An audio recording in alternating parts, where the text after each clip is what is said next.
Nga, minsan nakakapag-compare ka pa sa iba. At sila, kabubukas lang, ang bilis mag-grow. Icebreaker day na naman. And bago mag-start, pakilala mo na ulit kami. Kung nga pala si Tonton Jose. Ako At po siya si April. Kaka-out lang pala ulit namin sa tindahan namin. Dito na kami dumiretso sa malapit lang din sa amin na kainan. Ka-uniform pa, nag-jacket lang. So, na. What particular country in the world would you like to see and why? Japan. Gusto kong maano yung food talaga nila. Kasi since yun nga yung binibenta natin, gusto kong malasahan kung anong lasa ng food ng nasa Japan talaga. At the same time, gusto kong makita talaga yung lugar nila. Kasi sa mga video ng mga nag-travel na vlogger, parang ang ganda-ganda niya. O din ganun. Kasi yung recipe namin, parang bumabase lang din kami sa comments eh. Pero gusto namin matikman namin yung talaga lasa, yung authentic. Although ang kinuha na namin, mga Japanese chef red. din naman talaga. Pero yun, gusto ko matikman yung nasa Japan talaga. Yung mga nagko-comment na kalasa nung sa ganitong lugar sa Japan. Pero mas maganda pag ikaw yung nakatikim mismo eh. Yung personal eh. Kaya yun. Ako rin Japan din. What sports would you like to indulge in? How does it help you? Ano ko? Swimming. Gustong, wala, masaya siyang gawin. Parang ganun. Parang feeling ko hindi siya nakakapagod. Pero pagkatapos mo mag-swimming, pagod na pagod. Parang ganun yung natamaan sa parts ng katawan. Ganun. Ako sakali, siguro basketball. Marunong ako konti, pero dati, hindi ko natuloy dyan, mahina loob ko. Tsaka basta naiilang ako na naandun sa gitna, naglalaro. Pero natuto ako ng basketball.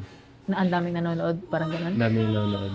Tapos parang pagbata ka minsan may feeling ka na ang galing mo. Tapos pag ibinabangko ka, nakakawala ng confidence. Okay.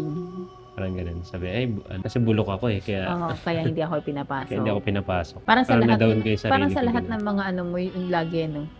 Parang Sa hindi na-down ko dancing. lagi sarili ko.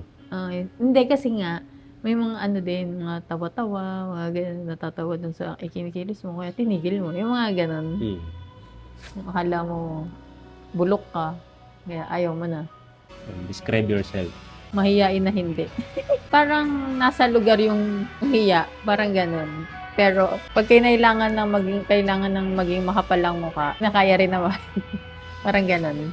Matigas ulo. Pag may gusto kong marating, pupursigihin ko yung na yun para mapuntahan ko yun, parang ganun. Or reach ko yung goal ko na yun. Ako parang pinaka-highlight sa akin. Ang bilis ko maapektuhan ng emotional ko nung sitwasyon.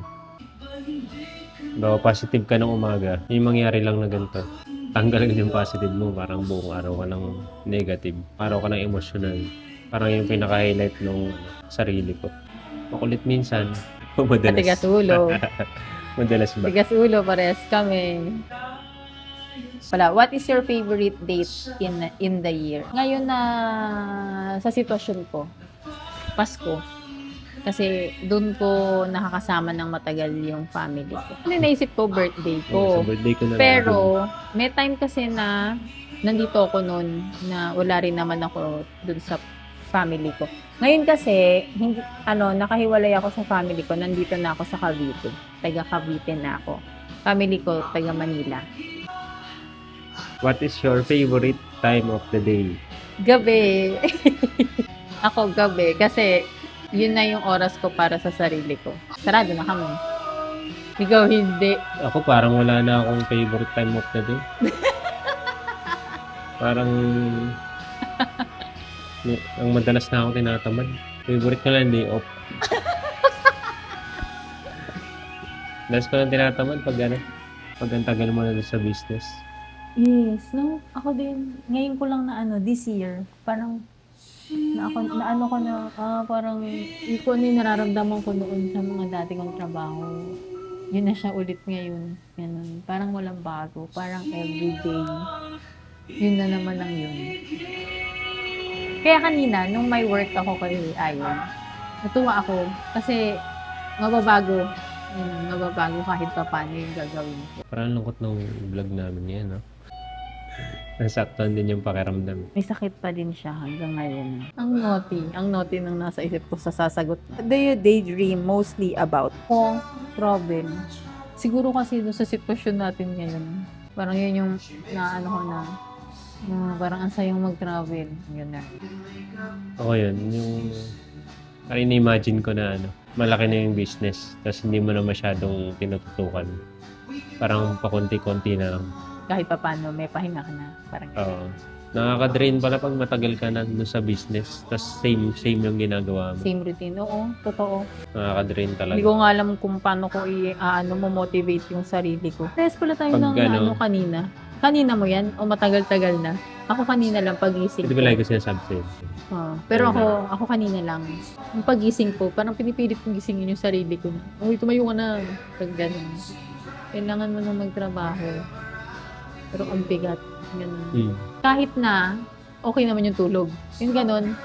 Yung feeling ang hindi yung dahil kulang ka sa tulog. Ganun, hindi eh. Yung pakiramdam, another day, ganun. Basta sinasabi nila, parang take it slow.